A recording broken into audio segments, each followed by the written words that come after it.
Hello दोस्तों, स्वागत है हमारे चैनल पर आप सभी दोस्तों को। जय सिया राम, जय हनुमान। तो दोस्तों, महाभारत के युद्ध में पांडव पुत्र अर्जुन के पास गांडीव नाम का एक दिव्य धनुष था और एक ऐसा तर्कस था जिसके बाण कभी खत्म नहीं होते थे। इसे अक्षय तर्कस कहते थे। अब सवाल ये उठता है कि कुरुक्षेत्र के युद्ध के पहले अर्जुन के पास कैसे आया ये चमत्कारिक दिव्यास्त्र।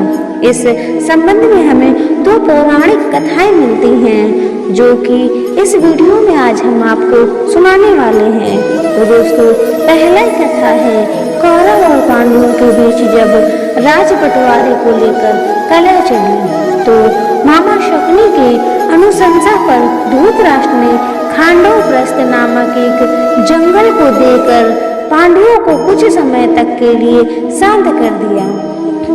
पांडवों के समक्ष अब उस जंगल को एक नगर बनाने की चुनौती थी। यमुना नदी के किनारे एक बिहार वन था जिसका नाम खांडव वन था।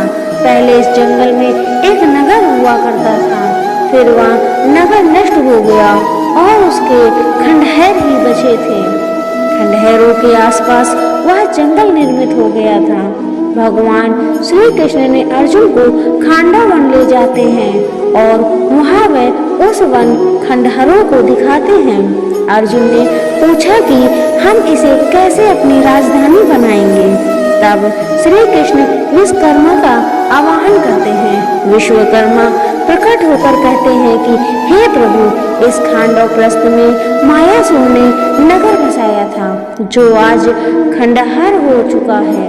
मायासुर यहाँ के चप्पे चप्पे को जानता है, तो क्यों नहीं आप उसी से राजधानी बनवाने का कहते हैं। तब श्री कृष्ण कहते हैं कि इस वक्त मायासुर कहाँ मिलेंगे। फिर विश्वकर्मा मायासुर का स्मरण करते हैं तो वह प्रकट होकर पूछते हैं कि हे प्रभु, आपने मुझे क्यों याद किया। तब विश्वकर्मा कहते हैं कि ये श्री कृष्ण और अर्जुन हैं और ये यहाँ एक नगर का निर्माण करना चाहते हैं। यह सुनकर मायासुर अति प्रसन्न होता है और वह श्री कृष्ण, अर्जुन एवं विश्वकर्मा को एक खंडहर में ले जाता है। खंडहर में एक रथ रखा होता है। मायासुर कहता है कि हे श्री कृष्ण, यह सोने का रथ पूर्व काल के महाराजा सोम का रथ है। यह आपको आपकी मनचाही जगह पर ले जाने के लिए समर्थ है। उस रथ में एक गदा रखी होती है जिसे दिखाते हुए मायासुर कहता है कि ये कौमुद की गदा है जिसे पांडव पुत्र भीम के अलावा और कोई उठा नहीं सकता है। इसके प्रहार की शक्ति अद्भुत है। गदा दिखाने के बाद मायासुर कहता है कि यह गांडीव धनुष है। यह अद्भुत और दिव्य धनुष है। इसे दैत्यराज वृत्रपर्वा ने भगवान शंकर की आराधना से प्राप्त किया था। भगवान श्री कृष्ण उस धनुष को उठाकर अर्जुन को देते हुए कहते हैं कि इस दिव्य धनुष पर तुम दिव्य बाणों का संधान कर सकोगे। इसके बाद मायासुर अर्जुन को अक्षय तर्कस देते हुए कहता है कि इसके बाण कभी समाप्त नहीं होते। इसे स्वयं अग्निदेव ने दैत्यराज को दिया था। इस बीच विश्वकर्मा कहते हैं कि आज से इस समस्त संपत्ति के आप अधिकारी हो गए हैं। पांडुपुत्र अंत में श्री कृष्ण से कहते हैं कि मायासुर, तुम्हारी इस कृपा का हम प्रतिदान तो नहीं दे सकते, लेकिन हम वचन देते हैं कि जब भी तुम हमें संकट काल में स्मरण करोगे, मैं तो और अर्जुन तुरंत ही वहां पहुंच जाएंगे। मायासुर यह सुनकर प्रसन्न हो जाता है। बाद में विश्वकर्मा और मायासुर मिलकर इंद्रप्रस्थ नगर को बनाने का कार्य करते हैं। कथा दूसरी है दोस्तों। पौराणिक कथाओं के अनुसार एक ऐसा धनुष तीर और तर्कस है जिसका कभी नाश नहीं हो सकता। यह तीर चलाने के बाद पुनः व्यक्ति के पास लौट आता है और तर्कस में कभी तीर या बाण समाप्त नहीं होते। सबसे पहले ऐसा ही एक तीर राजा बलि के पास था। भृगुवासियों ने राजा बलि से विश्व जीत के लिए एक युद्ध करवाया उस यज्ञ से अग्निदेव प्रकट हुए और उन्होंने राजा बलि को सोने का दिव्य रथ, घोड़े एवं दिव्य धनुष तथा 2 अक्षय तीर दिए। प्रहलाद ने कभी न मुरझाने वाली दिव्य माला दी और शुक्राचार्य ने दिव्य शंख दिया। इस प्रकार दिव्य अस्त्र शस्त्रों से सुशोभित होकर राजा बलि ने इंद्र को पराजित कर दिया था।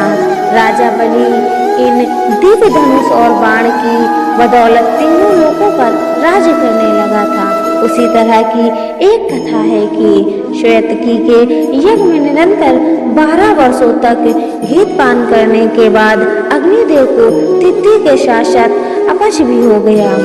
तब वह ब्रह्मा के पास गए। ब्रह्मा ने कहा कि यदि वह खांडव वन को जला देंगे तो वहां रहने वाले विभिन्न जंतुओं से तृप्त होने पर उनकी अरुचि भी समाप्त हो जाएगी। अग्निदेव ने कई बार प्रयत्न किया किंतु इंद्र ने तक्षक नाग तथा जानवरों की रक्षा हेतु खांडव वन नहीं जलाने दिया।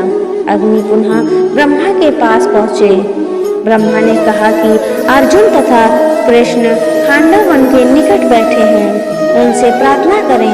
तब अग्निदेव ने दोनों से भोजन के रूप में खांडव वन की याचना की। अर्जुन के यह कहने पर भी कि उसके पास वेग वहन करने वाला कोई धनुष, अमित बाणों से युक्त तरकस तथा वेगवान रथ नहीं है। अग्निदेव ने वरुण देव का आवाहन करके गांडीव धनुष, अक्षय तरकस, दिव्य घोड़ों से जुदा हुआ एक रथ जिस पर कपि ध्वज लगी थी लेकर अर्जुन को समर्पित किया। बाद में अग्निदेव ने श्री कृष्ण को एक चक्र समर्पित किया। तदनंतर अग्निदेव ने खांडव वन को सब ओर से प्रज्वलित कर दिया। इंद्र सहित सभी देवता खांडव वन को बचाने के लिए आए, लेकिन उनका सामना श्री कृष्ण और अर्जुन से हुआ।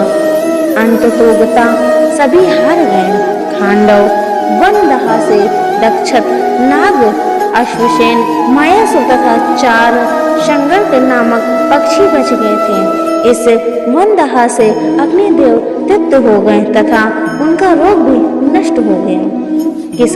किससे और क्यों बनाया था यह धनुष और तरकस?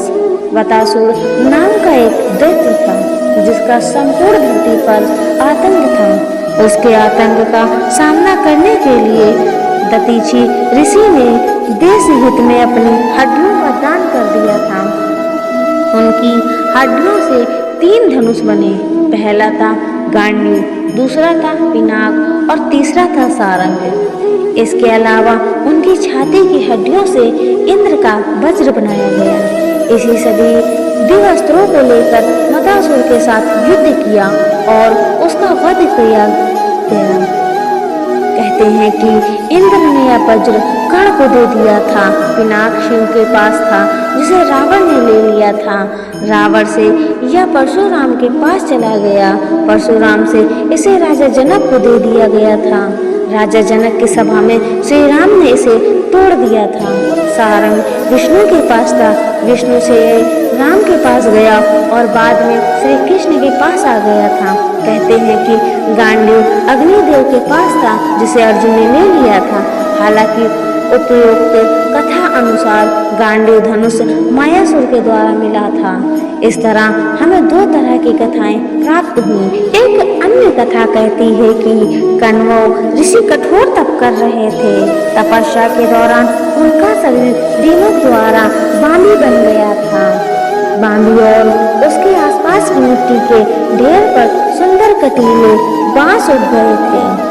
जब कांडव ऋषि की तपस्या पूर्ण हुई तब ब्रह्मा जी प्रकट हुए। उन्होंने उन्हें अनेक वरदान दिए और जब जाने लगे तो ध्यान आया कि कण्व के मूर्धा पर उगे हुए बांस कोई सामान्य नहीं हो सकते तथा इसका सदुपयोग करना चाहिए।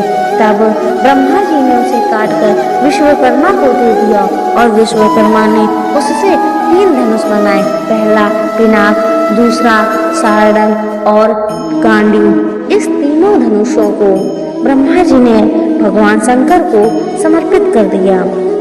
इसे भगवान शंकर ने इंद्र को दे दिया। इस तरह इंद्र के पास पिनाक, धनुष फिर परशुराम और फिर बाद में राजा जनक के पास पहुंच गया। जनक की सभा में इसे श्रीराम ने तोड़ दिया था। दूसरी ओर गांडीव धनुष वरुण देव के पास पहुंच गया। बड़े देव से यह धनुष अग्निदेव के पास और अग्निदेव से यह धनुष अर्जुन ने ले लिया था। सारंग या गार्डन धनुष विष्णु के पास था, जो कालांतर में चलते हुए श्री कृष्ण के पास पहुंच गया। गांडीव धनुष कहते हैं कि गांडीव धनुष अलौकिक था। यह धनुष वरुण के पास था। वरुण ने इसे अग्निदेव को दे दिया था और अग्निदेव से अर्जुन को प्राप्त हुआ था।